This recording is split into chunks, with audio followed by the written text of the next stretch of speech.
This presentation will review transactional communication. This is one model of how communication occurs. Essentially, what does it look like when we talk to one another? If I was to try to draw it out on paper, what does the communication process look like? And it doesn't matter whether you're talking to a friend one-on-one or you're giving a public speech, the drawing, the model is essentially the same. But first of all, what is communication in general? And my favorite definition of communication, though every textbook probably has their own, is from one of the founding fathers of communication. And he says who, says what, to whom, and what channel with what effect. And that's essentially what happens. Who's talking to who, how are they saying it, and what actually happens, what's the result or the outcome, which is the whole purpose of communication. We hope to affect other people around us. Howard Laswell, as I said, is one of the founding fathers of communication, which communication is an interesting, it's really more of a recent academic field. Obviously, it's been studied since the times of the Greeks and Romans, but in colleges and universities, modern day, it really didn't come around until after World War II. A bunch of different academic disciplines came together during World War II to help with creating enemy propaganda, campaigns to get local Americans to do things like starting victory gardens or recycling materials. And all of these scholars, as they came together and looked at ways of persuasion, and they created a new discipline in the process of it. So that's where communications really started becoming more prominent in colleges and universities. The model that we're going to talk about today is just the transactional model. There are several other action models, linear models, but we're not going to cover those. I'm just going to stick to this one. And the perspectives have changed across time. If you do look at them, the action model is how they first drew communications. They had problems with it, they moved on to another model. Finally, we have the transactional model. Let me talk about the pieces of the model. First of all, you have your source. Source is the sender. They send the message.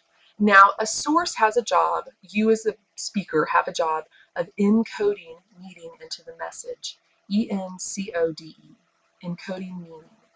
And basically what that means is I have something I want to say, and I want to say it in just such a way that you understand it just how I want you to understand it. But that is so much easier said than done. First of all, we like to say in communications that perfect communication is never possible. Remember, we're all unique individuals. I have a different set of life experiences than you do. And for me to translate what's in my brain and imprint it on your brain just how it's on mine, it's just not going to happen. I can do a pretty good job of it, and I can communicate it as best as I can so that it's clear to you, but nonetheless, encoding is a difficult process, and that's where you're really trying to make things snap, make things, make your communication as effective as possible. The message is actually what you say, and it may not be a verbal message, it could also be a nonverbal message. In fact, a large part of meaning of how we communicate is nonverbal versus verbal. Channel is how I communicate that message. What medium do I use to communicate it? Is it a voicemail? Is it a text message? Am I speaking to somebody face to face? The channel does affect how we understand the message. If you've listened to a song on the radio versus listening to the song at the live concert, you know that the live venue is a lot different than it is on the radio. Or let's say I'm walking down the hall one day and one of my coworkers says, "Hey, you're looking really nice today." I would say thank you. I think it was a nice compliment and really not think too much of it. But let's say the same person sent me a text message and said, "Hey, you look really nice today." Okay, suddenly that compliment has gone from a nice compliment to kind of creepy. So the channel does make a difference in how we perceive the messages. The receiver is the person receiving the message. And okay, remember the source had to encode meaning into the message? Now the receiver has the job of decoding meaning from the message. So they have to figure out what did they mean by that. And a lot of what we study in communications is the encoding and the decoding process. Finally, we have noise, and noise are all the different things that can possibly get in the way of that message being communicated as clearly as possible. There's 4 basic types of noise I'd like to address. First, you have physiological noise.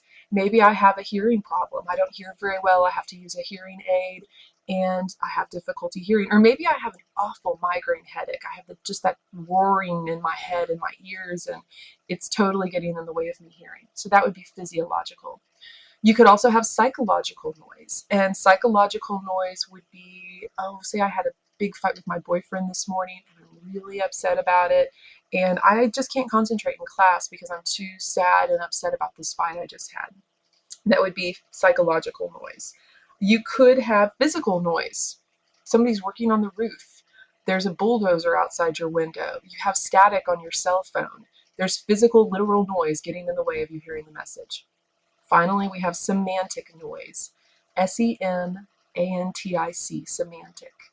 And semantic noise are the words themselves. Maybe I'm using really hard to understand words like semantic. Or maybe let's say I'm giving a lecture in class and one day I just start cussing up a storm. You would be like, whoa, did Miss Davison really just say that? And it would probably interfere with what I said for the next 5 minutes because you were still so shocked about me saying that.